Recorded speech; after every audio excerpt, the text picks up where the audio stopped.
కష్టం ఒకరిది, డ్రామా మరొకరిది అన్నట్లు మారింది సీఎం రేవంత్ తీరు. 10 ఏళ్లు తెలంగాణ అభివృద్ధి కోసం నిరంతరం బీఆర్ఎస్ పార్టీ, కేసీఆర్ ప్రభుత్వం కృషి చేస్తే ఇప్పుడు ఈ కాంగ్రెస్ ప్రభుత్వం ప్రజలను మభ్యపెడుతుంది. హైదరాబాద్ అభివృద్ధిలో కేసీఆర్ ప్రభుత్వం పాత్ర లేదన్నట్లు వ్యవహరిస్తుంది.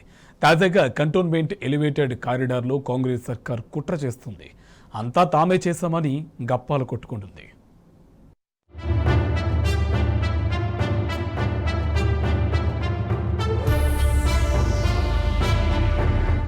కంటోన్మెంట్ ఎలివేటెడ్ కారిడార్పై రేవంత్ సర్కార్ చేస్తున్న సర్కస్ మామూలుగా లేదు.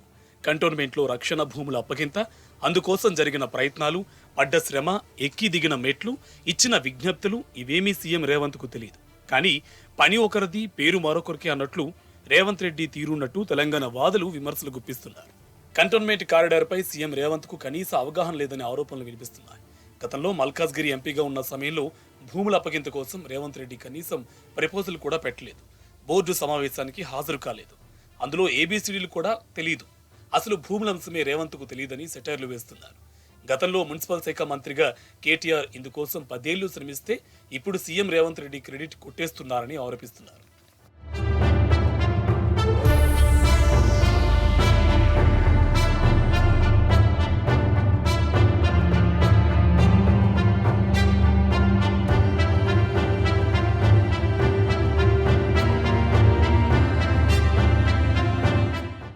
ఎలివేటెడ్ కారిడార్ సృష్టికర్త ఎవరో తెలియకుండా సీఎం రేవంత్ రెడ్డి ఆరోపణలు చేయడంపై కూడా తెలంగాణ సమాజం మండిపడుతుంది. గతంలో బీఆర్ఎస్ సర్కార్ హైదరాబాద్ అభివృద్ధి కోసం ఎస్ఆర్డీపీలో భాగంగా మొత్తం 48 ప్రాజెక్టులకు రూపకల్పన చేసింది. అందులో 10 ఏళ్లలో భూమి పూజ చేసి ప్రారంభోత్సవాలు చేసిన ప్రాజెక్టులు 36 ఉన్నాయి. ఇందులో ఎన్నో ఫ్లైఓవర్లు, అండర్ పాస్లు, ఆర్ఓబీలు ఉన్నాయి. ఇప్పుడు హైదరాబాద్లో కొత్తగా అందుబాటులోకి వచ్చిన అన్ని మేజర్ ఫ్లైఓవర్స్ కేసీఆర్ ప్రభుత్వ హయాంలో జరిగినవే. ముఖ్యంగా cable bridge, Nayani Narasimha Reddy flyover సహా అనేకం కళ్ళ ముందు కనిపిస్తున్నాయి. బీఆర్ఎస్ ప్రభుత్వ పనితీరుకు నిదర్శనంగా నిలుస్తున్నాయి. 10 ఏళ్లలోనే హైదరాబాద్ రూపురేఖలు మారిపోయాయంటే దానికి కారణం గత బీఆర్ఎస్ సర్కార్ తీసుకున్న కఠిన నిర్ణయాలు. 100 ఏళ్ల ముందు చూపుతో తీసుకున్న నిర్ణయాలు ప్రజలకు మేలు చేస్తున్నాయి. కానీ ఇవేమీ ఇప్పుడు సీఎం రేవంత్ రెడ్డి కళ్లకు కనిపించట్లేదని ఆరోపణలు వినిపిస్తున్నాయి. నిత్యం ఆ రోడ్లపై ఫ్లైఓవర్స్ మీదుగా వెళ్తున్నా వాటిని ఎవరు నిర్మించారో కూడా మాట్లాడడం లేదని మండిపడుతున్నారు. కేసీఆర్ గారి ప్రభుత్వం ఎస్ఆర్డిపి అనే కార్యక్రమం వారు ప్రభుత్వ హయాంలో తీసుకోవడం జరిగింది. ఆ ఎస్ఆర్డిపిలో భాగంగా దాదాపు 48 ప్రాజెక్టులు టేక్ ఓవర్ చేసి అందులో ప్రభుత్వ సమయంలో అంటే కేసీఆర్ గారి టర్మ్ అయిపోయేసరికి దాదాపు 36 ప్రాజెక్టులు కంప్లీట్ అయినాయి. మాకు అందరికి కూడా తెలుసు. బాలనగర్ ఫ్లైఓవర్లు కానివ్వండి, కొత్తగూడ ఫ్లైఓవర్లు కానివ్వండి, అటు ఎల్బీ నగర్ ఫ్లైఓవర్లు, Anandbagh lane, Nagole flyover, Kamineni flyover, under పాస్లు, మైండ్ స్పేస్ జంక్షన్, బయోడైవర్సిటీ, ఆర్యూబీలు, ఇట్లా ఎన్నో ఇవన్నీ కూడా దాదాపు 36 ప్రాజెక్టులను ఎస్ఆర్డిపిలో కేసీఆర్ గారి ప్రభుత్వంలో పూర్తి చేయడం జరిగింది. కంటోన్మెంట్ ఎలివేటెడ్ కారిడార్ కోసం గతంలో మున్సిపల్ శాఖ మంత్రిగా కేటీఆర్ ఎంతో కృషి చేశారు. ఎన్నోసార్లు ఢిల్లీలో రక్షణ శాఖ మంత్రులను కలిశారు. దివంగత నేతలు సుష్మా స్వరాజ్, అరుణ్ జైట్లీ, మనోహర్ పారికర్తో పాటు నాటి రక్షణ శాఖ మంత్రిగా నిర్మలా సీతారామన్, ప్రస్తుత మంత్రి రాజ్నాథ్ సింగ్ను పలుమార్లు కలిసి విజ్ఞప్తి చేశారు. భూములు అప్పగించాలంటూ వినతి పత్రాలు అందించారు. కంటోన్మెంట్ మినహా మిగిలిన హైదరాబాద్లో అభివృద్ధి జరుగుతుంటే ఆ ప్రాంతంలో కూడా డెవలప్మెంట్కు సహకరించాలని కోరారు. కంటోన్మెంట్లో భూములను కేటాయిస్తే దానికి నష్టపరిహారంగా డబ్బులతో పాటు అంతే మొత్తంలో మరో చోట భూములను కూడా కేటాయించేందుకు కూడా తమ ప్రభుత్వం సిద్ధంగా ఉందని ప్రతిపాదనలు చేశారు.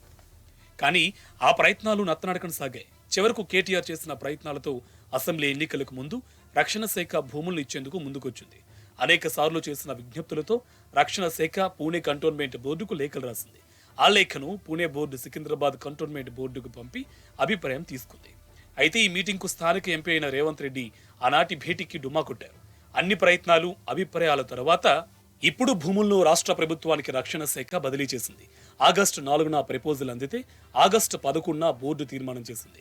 ఆనాడే డబుల్ డెక్కర్ ఫ్లైఓవర్ నిర్మాణానికి గ్రీన్ సిగ్నల్ ఇచ్చింది. రాష్ట్రంలో ఎన్నికల షెడ్యూల్తో ఈ నిర్ణయం వాయిదా పడింది. ఇప్పుడు ఎస్ఆర్డీపీలో భాగంగా నిర్మిస్తున్న ఈ కారిడార్ను మసిపూసి మారేడికాయ చేసేలా రేవంత్ సర్కార్ వ్యవహరిస్తుందని తెలంగాణ వాదులు మండిపడుతున్నారు.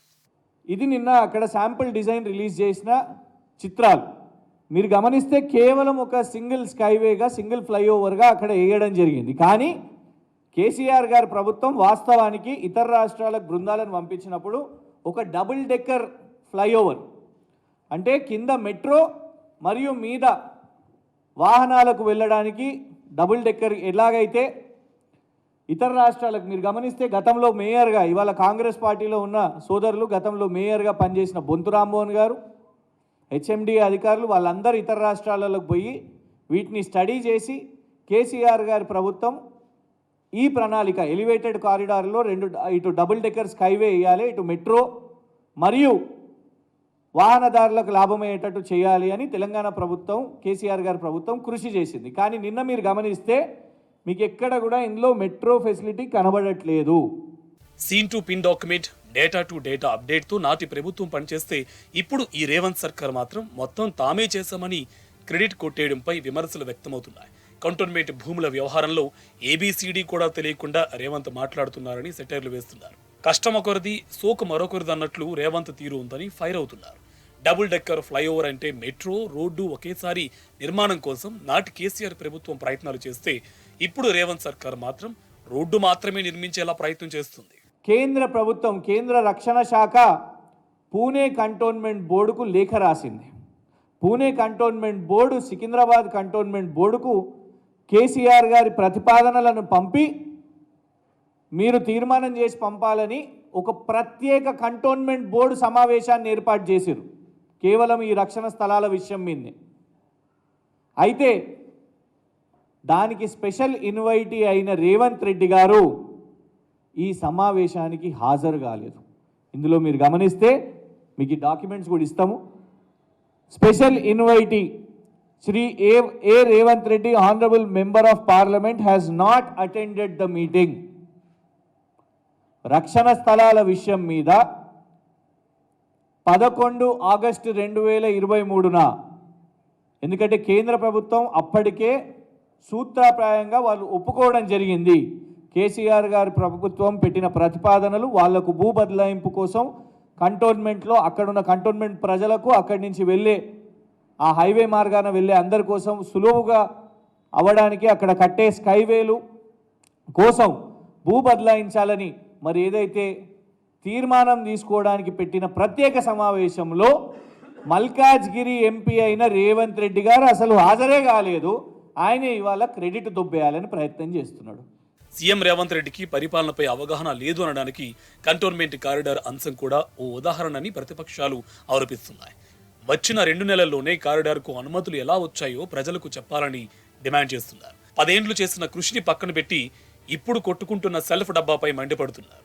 పక్కోళ్లు చేసిన పనిని మనం చేసిన పనిగా చెప్పుకోవడమే ప్రజాప్రభుత్వం అంటూ సెటైర్లు వేస్తున్నారు.